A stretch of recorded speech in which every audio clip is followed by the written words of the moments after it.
Top 5 large cap mutual funds जिनमें आप 2025 में निवेश कर सकते हैं। बहुत सारे लोगों ने मुझे ये मैसेज में पूछा, मुझे कमेंट सेक्शन में पूछा, तो आज मैं लेके आया हूं आपके लिए top 5 large cap mutual funds. पर लार्ज कैप के फंड्स पे जाने से पहले कुछ चीजें हमें समझनी होंगी। सबसे पहले आप जानते हो कि मैं डिटेल रिसर्च करता हूं। सबसे पहले जो हम समझेंगे कि लार्ज कैप होते क्या है, सेकंड वो हमारे लिए जरूरी क्यों है, थर्ड अभी उनकी वैल्यूएशन के हिसाब से, उनकी सिचुएशन के हिसाब से क्या चल रहा है, फोर्थ इंडिया के लार्ज कैप जो है वर्ल्ड के लार्ज कैप में कहां पे रैंक करते हैं। आज तक आपने कभी ये इंफॉर्मेशन देखी नहीं होगी, देख के पसंद आए तो जरूर लाइक करना। और फिफ्थ हम देखेंगे कि लार्ज कैप ने किस तरह से हिस्टोरिकली परफॉर्म किया, और छठा हम देखेंगे कि कौन से वो फंड्स हैं जिनमें आपको निवेश करना चाहिए। टॉप 5 लार्ज कैप फंड्स जो आप जिसमें आप 2025 में पैसा डाल सकते हैं। तो नमस्कार दोस्तों, मैं हूं संजय कथुरिया, सीएफए, आपका बिजनेस फाइनेंस और पैसिव इनकम कोच और फाउंडर प्रॉफिट्स फर्स्ट लेके आया आज की वीडियो में लार्ज कैप म्यूचुअल फंड्स का जलवा। पर बिल्कुल डिटेल जाएंगे, एकदम प्रिसाइज जाएंगे। तो आइए सबसे पहले समझते हैं लार्ज कैप होता क्या है। लार्ज कैप जो है वो देश की टॉप 100 कंपनीज हैं। आप देख सकते हैं इसमें कि टॉप 100 कंपनीज को लार्ज कैप कहा जाता है। उसके बाद की 150 कंपनीज को मिड कैप कहा जाता है, और बची हुई जितनी भी कंपनीज हैं उनको स्मॉल कैप कहा जाता है। अगर आप देखें तो मार्केट कैप के हिसाब से जो 100 कंपनीज हैं उसमें सबसे कम मार्केट कैप जो है वो 67,000 करोड़ के आसपास की है। यानी कि जो 100वीं कंपनी होगी उसकी मार्केट कैप करीबन 67,000 करोड़ यानी कि $8 बिलियन के आसपास होगी। और जो सबसे बड़ी कंपनी रिलायंस है उसका करीबन 16 लाख के आसपास करोड़ का मार्केट कैप आपको मिल जाता है। और टोटल जो मार्केट कैप है इन सब की लार्ज कैप की वो है $2.5 ट्रिलियन और पूरे भारत देश के जितनी भी कंपनीज की मार्केट कैपिटलाइजेशन है उसका 64% जो है वो लार्ज कैप कॉन्स्टिट्यूट करता है। तो यानी कि लार्ज कैप जो है वो एक्चुअली हाथी ही है, एकदम हिला सकता है मार्केट को। मिड कैप जो है वो ऐसी 150 कंपनीज है, उसमें जो लोएस्ट है वो करीबन 22,000 करोड़ की मार्केट कैप की कंपनी है, और हाईएस्ट जो है वो 64,000 करोड़ की मार्केट कैप की कंपनी है।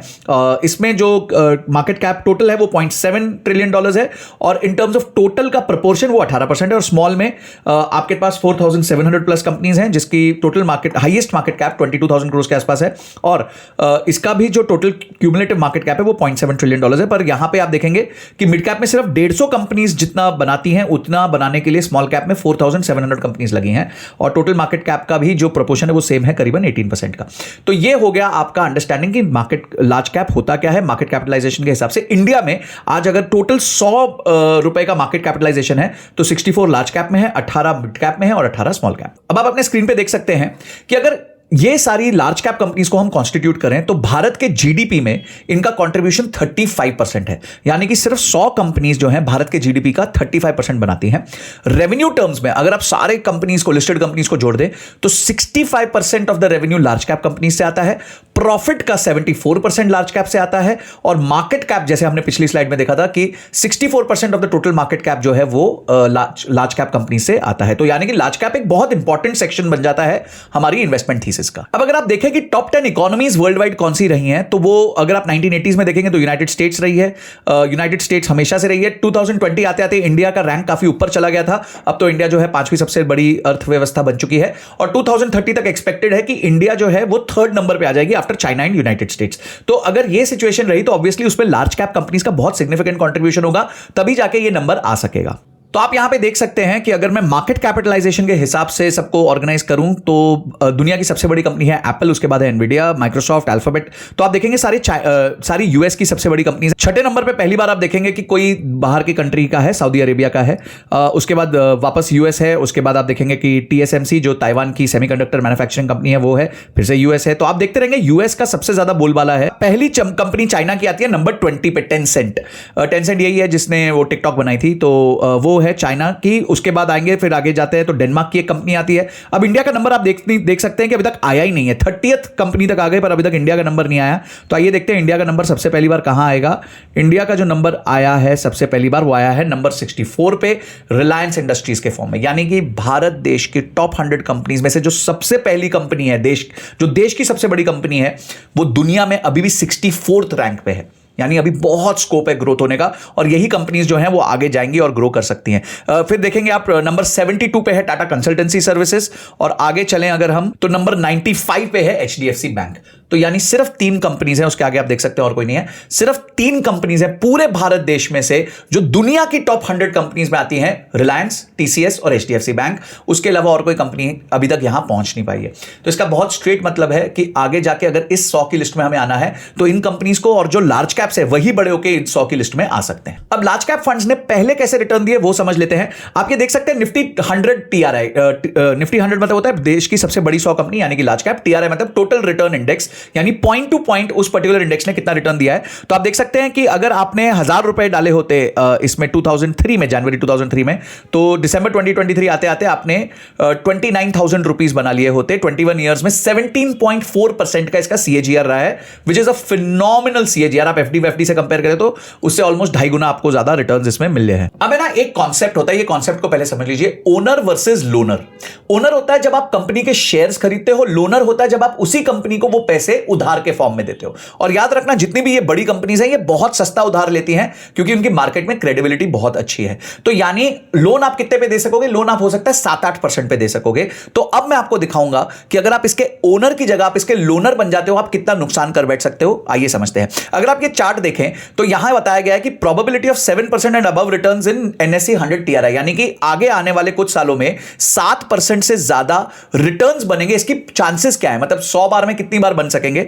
तो 5 साल में आप देख सकते हैं कि लमसम के माध्यम से 85% चांस है कि 7% से ज्यादा कंपाउंडेड रिटर्न बनेगा, और एसआईपी में वही चांस बढ़ जाता है, 89% हो जाता है, और बाकी 7 ईयर और 10 ईयर होराइजन में भी ये नंबर बहुत ज्यादा है। तो अभी भी मार्केट ये अपेक्षा कर रही है कि आप इन कंपनीज के अगर मालिक बनेंगे तो आप इनको उधार देने से ज्यादा रिटर्न्स कमा पाएंगे। तो इसलिए कभी भी इनके, अगर आप इनको पैसा देना चाहते हो और लंबे समय के लिए देना चाहते हो, तो आप देख सकते हो कि इंस्टेड ऑफ गिविंग देम उधार, यानी कि इनका कोई बॉन्ड सब्सक्राइब करने की जगह आप इनका आराम से शेयर्स खरीद लीजिए, तो भी आप अच्छा रिटर्न्स कमा सकते हैं। अब इधर आप देख सकते हैं कि एडजस्टेड और फॉर इन्फ्लेशन, अगर आप इनको पैसा उधार पे देंगे तो सिर्फ 1.2% का ज्यादा रिटर्न कमा पाएंगे एडजस्टेड फॉर इन्फ्लेशन। पर यहीं अगर आप निवेश करेंगे तो आप 8.7% का ज्यादा रिटर्न कमा सकते हैं। यानी कि फिर से थीसिस बना रहा हूं मैं कि क्यों लार्ज कैप में आपको इन्वेस्ट करना चाहिए। सारी चीजें थीसिस के बेसिस पे होती हैं। इतनी रिसर्च करते हैं, इतनी मेहनत करते हैं, अगर अच्छी लग रही है तो लाइक जरूर करना, और अभी तक क्या पसंद आया वो कॉमेंट सेक्शन में बताना, चैनल को सब्सक्राइब करना और बेल बटन जरूर दबा देना, तभी ऐसी ऑसम वीडियोस आप तक आ पाएंगी। अब रिस्क है तो इश्क, आपको भी पता है कि भाई बहुत प्रॉब्लम हो जाती है इन केस अगर मार्केट्स नीचे जाती हैं तो कितना ड्रॉडाउन आता है। ड्रॉडाउन जो है ना वो देखना सब जनों के बस की बात नहीं होती, सबको बहुत डर लगता है। मैंने अपने पोर्टफोलियो को एक एक दिन में 20-20 लाख रुपए नीचे जाते हुए भी देखा हुआ है, पर मुझे पता है कि मैं लॉन्ग टर्म इन्वेस्टर हूं तो मुझे फर्क नहीं पड़ता। पर आइए देखते हैं लार्ज कैप ने बाकी मिड कैप और स्मॉल कैप के हिसाब से कैसा कंपैरिजन किया। तो आप यहां देख सकते हैं निफ्टी 100 ड्रॉडाउन आप देखेंगे कि ग्रीन में है। तो जब भी ड्रॉडाउन हुआ है और ये स्मॉल कैप और मिड कैप का देखेंगे तो स्मॉल कैप मिड कैप का ड्रॉडाउन हमेशा लार्ज कैप से ज्यादा दिखेगा आपको। बहुत कम बार होगा कि लार्ज कैप का ज्यादा होगा, पर मेजरली चांस ये है कि जो लार्ज कैप है वो कम गिरेंगे और जो स्मॉल कैप और मिड कैप है वो ज्यादा गिरेंगे। तो अगर आप रिस्क अवर्स से ड्रॉडाउन से डरते हैं, मार्केट्स वॉलेटाइल होंगी तो आपको बहुत सहम जाते हैं आप, तो कोई प्रॉब्लम नहीं, आप लार्ज कैप में पैसा डाल सकते हैं क्योंकि लार्ज कैप कंपनीज में ड्रॉडाउन कम होता है। अब हमें लार्ज कैप में क्यों निवेश करना चाहिए उसके मैं आपको 2 पॉइंट्स बताऊंगा। पहला पॉइंट आप देखेंगे कि अगर आप देखें निफ्टी 100 जो लार्ज कैप स्टॉक्स हैं उसका जो कंट्रीब्यूशन था टोटल सेल्स में, लिस्टेड कंपनीज के सेल्स में, पहले वो 65% था, वो अब 65.8% हो गया, यानी बढ़ गया है। प्रॉफिट में भी पहले वो 73.6% था, अब वो 74.1% हो गया, यानी बढ़ गया है।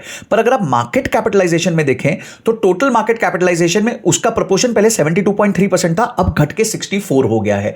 यानी कि उन्होंने रेवेन्यू बढ़ा लिया, उन्होंने प्रॉफिट बढ़ा लिया, पर उनकी मार्केट कैपिटलाइजेशन कम हो गई है। तो अब मौका आ सकता है कि इसका कैचअप हो जाए और आगे जाके लार्ज कैप बेटर परफॉर्म कर सके। और अगर आप इस पे देखें तो इस पे आपको दिखेगा कि लार्ज कैप ने कंसिस्टेंटली नंबर 2 नंबर 3 की परफॉर्मेंस दी है। तो आप 2013 में देखेंगे तो लार्ज कैप वाज नंबर 2, 2014 में देखेंगे तो लार्ज कैप वाज नंबर 3, उसके बाद अगर आप देखें 2017, 18, 19 तो लार्ज कैप फिर से कंसिस्टेंट परफॉर्मर रहा है, उसके बाद 2022 में देखेंगे फिर से कंसिस्टेंट।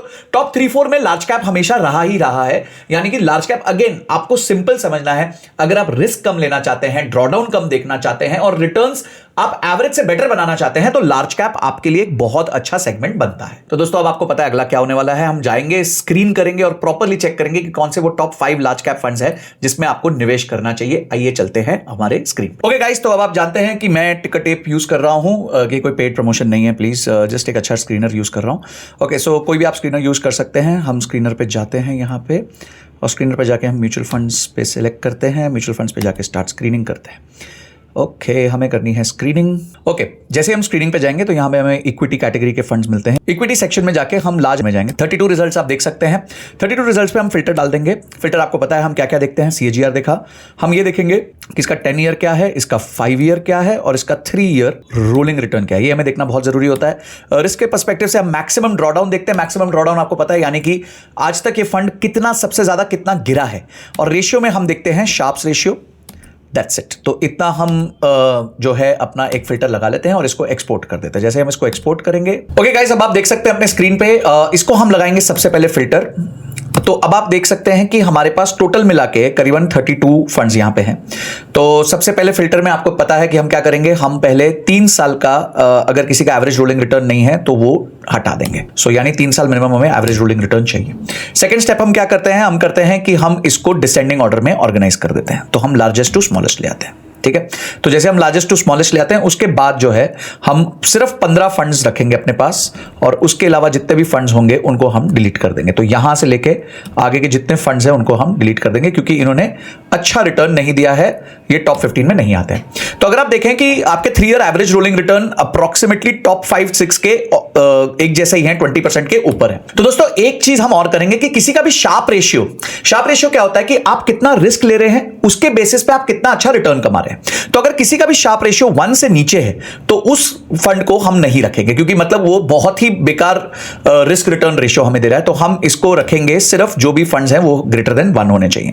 तो अब जो भी शार्प रेशियो ग्रेटर देन 1 है उतने ही फंड रह जाएंगे। तो आपके सामने वैसे ही काफी कम फंड्स रह गए हैं, ये रह गए हैं 7 फंड्स। 7 फंड्स में हम रोलिंग रिटर्न के बेसिस पे देखेंगे तो ये इस हिसाब से ये ऑर्गेनाइज होता है। तो आप देखेंगे ड्रॉडाउन के केस में सबसे ज्यादा ड्रॉडाउन इस फंड ने और इस फंड ने दिया है, यानी निप्पॉन इंडिया लार्ज कैप ने और डीएसपी टॉप 100 इक्विटी फंड ने। इन दोनों ने सबसे ज्यादा ड्रॉडाउन दिया, पर निप्पॉन ने सबसे ज्यादा रिटर्न्स भी दिया है। उसका रीजन ये है क्योंकि ये सारे फंड्स जो है ना ये 10 साल से ऑपरेट कर रहे हैं और इस 10 साल में कोविड आया था, तो कोविड की वजह से इनके ड्रॉडाउन रेशियो ज्यादा है।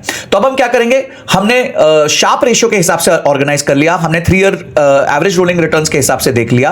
अब अगर हम एक्सपेंस के रेशियो के हिसाब से देखें कि कितना एक्सपेंस रेशियो देके हम कितना रिटर्न्स कमा पा रहे हैं, उसके हिसाब से अगर हम देखें तो जो टॉप फंड्स आते हैं वो आते हैं ये। तो निप्पॉन इंडिया फिर भी लीड कर रहा है, फिर कोटक ब्लू चिप है, फिर इन्वेस्को है, फिर आपका आईसीआईसीआई प्रू ब्लू चिप है। तो ये इस तरीके से इसको हम ऑर्गेनाइज कर सकते हैं, या फिर हम सिर्फ जो है 5 फंड्स को ऑर्गेनाइज कर सकते हैं रोलिंग रिटर्न्स के बेसिस पे। तो अगर हम 5 फंड्स को रोलिंग रिटर्न्स के बेसिस पे ऑर्गेनाइज करें तो ये आखिरी 2 फंड्स हमारे को फिर नहीं चाहिए, इन्होंने बहुत अच्छा रिटर्न्स नहीं दिया है। तो अब हम ये 5 फंड्स को ऑर्गेनाइज कर सकते हैं। ये 5 फंड्स ने जो है बहुत अच्छा परफॉर्म किया। तो पहला फंड है Nippon India large cap fund. इसका AUM भी बहुत ज्यादा है, 35,000 करोड़ का है। इसने कंसिस्टेंटली अच्छा रिटर्न्स दिया है और एक्सपेंस रेशियो के टर्म्स में ये सबसे सस्ता फंड है। इसका 10 ईयर भी 15% है, 5 ईयर रिटर्न्स भी 20% है और रोलिंग रिटर्न तो बहुत ही अच्छा है। उसी तरीके से आईसीआईसीआई प्रू ब्लू चिप भी बहुत अच्छा है, उसका भी AUM सबसे ज्यादा है, 63,000 करोड़ का है। उसका एक्सपेंस रेशियो थोड़ा ज्यादा है बट उससे रिटर्न्स भी अच्छे दिए हैं। इसी तरीके से बड़ौदा BNP पारिबा है, इन्वेस्को है और बंधन है। ये 5 फंड्स है दोस्तों जिन्होंने 3 ईयर एवरेज रोलिंग रिटर्न्स के बेसिस पे बहुत अच्छा परफॉर्मेंस दिया है, जिनके शार्प रेशियो भी 1 से ऊपर है, यानी रिस्क एडजस्टेड रिटर्न्स के बेसिस पे इन्होंने बहुत अच्छा रिटर्न दिया है, यानी रिस्क कम लिया है, रिटर्न्स अच्छे दिए हैं। और अगर आप एक्सपेंस रेशियो के हिसाब से भी देखें तो इन्होंने ज्यादा अच्छा परफॉर्म किया है। तो दोस्तों आई होप आपको इस वीडियो से समझ आ गया हो कि लार्ज कैप होता क्यों है, लार्ज कैप आपके पोर्टफोलियो में क्यों होना चाहिए, किस तरह के निवेशक को ज्यादा लार्ज कैप में पैसा डालना चाहिए, और फाइनली वो कौन से 5 फंड्स हैं जो आपको 2025 में लार्ज कैप में एक अच्छा रिटर्न देने का पोटेंशियल रखते हैं। दोस्तों ये एक एजुकेटिव सीरीज है, मैं चाहता हूं कि आप लोग सीखें खुद से कि कैसे म्यूचुअल फंड्स को आप इवैल्यूएट कर सकते हैं, यही मेरा प्रयत्न है। ये किसी तरह की कोई रिकमेंडेशन नहीं है आपको, आप अपनी खुद की रिसर्च करें, खुद के एडवाइजर से बात करें, उसके बाद ही डिसीजन ले। आपको वीडियो कैसी लगी वो मेरे को कमेंट सेक्शन में जरूर बताएं। पूरी प्लेलिस्ट बता दी है, small cap, large and mid cap, flexi cap सब बता दिया है, वो भी देख लेना, अच्छा रहेगा, आपको पूरा म्यूचुअल फंड का नॉलेज मिल जाएगा। और बहुत सारी सीरीज ऑलरेडी मैं डाल चुका हूं जिसमें म्यूचुअल फंड्स और ETFs के बारे में सिखाया, उनको जरूर देख लेना। चैनल को सब्सक्राइब करके बेल बटन को हिट करे बिना मत जाना। इस वीडियो को सारे दोस्तों के साथ शेयर करना ताकि उनकी भी नॉलेज म्यूचुअल फंड्स की बढ़े। अगली वीडियो तक जय हिंद जय भारत।